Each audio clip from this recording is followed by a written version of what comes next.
بسم اللہ الرحمن الرحیم۔ السلام علیکم ورحمۃ اللہ وبرکاتہ۔ دعا کو جلد قبول کروانے کا طریقہ۔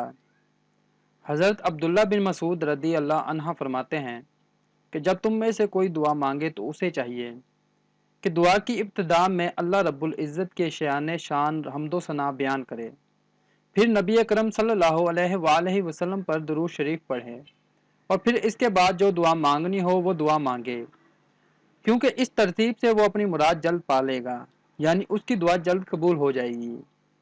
کتاب کا حوالہ نیچے موجود ہے۔ آپ دوستوں سے گزارش ہے کہ اس حدیث کو ثواب کی نیت سے زیادہ شیئر کریں۔ اسی طرح کی احادیث اور اسلامک ویڈیوز دیکھنے کے لیے ہمارے چینل کو سبسکرائب کر لیں۔ اللہ پاک ہم سب کو اپنے حفظ و ایمان میں رکھے۔ اللہ حافظ۔